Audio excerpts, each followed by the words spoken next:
Selamünaleyküm YouTube kanalımız abunəçiləri. Bizə Moskvada kvartira remont işlətimiz. Şu kvartira remontunu bugün taze kvartiraya geldik. Şu kvartiranın demontajını işlep başladık. Taptaza kvartira. Şu kvartiranı indi daşı işine bu işlerini demontajı hem müəzzini düşürüp var öğrenmiz. Bu da kalasa kvartira bütünçesine hem nərsəni düşürəmiz. Videolarını çıxarıb baramız. Kol silə, kollab, quvvatlab dursanlar. Az məsələn, kvartiramız bilen danışdırıb ötəmən. Eğer videomuz yaksa like basıp fikirlərinizi kommentariyada kaldırınlar. Olsa gittik. Dostlar yine kvartira remonta geldik.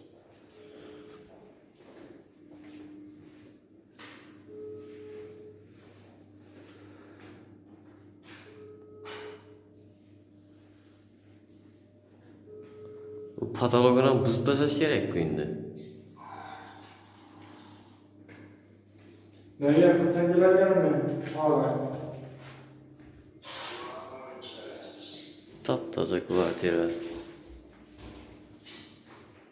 İyi anlaşma abi. İşte geri gazete geri veren.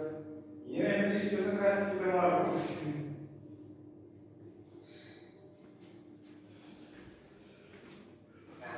Evet. Ne oldu?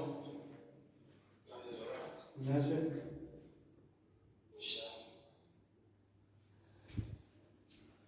Hatta yine biraz iş bakmak olacaksa yanıp dursam kendimden severim telefonda. Dumla Arem tarafındayken biz de bizi Arem tarafından yiyin.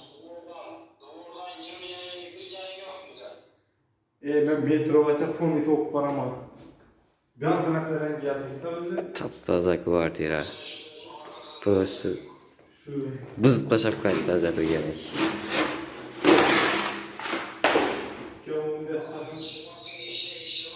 Koydum. Bir iş gerek. Koydum.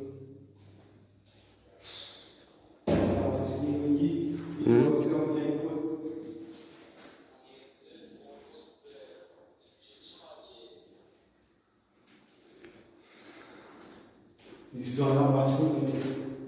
Bızıp mı? Gözün kıymıydı bunu. Uyanda olsan yaşıyla belli atmış Elena.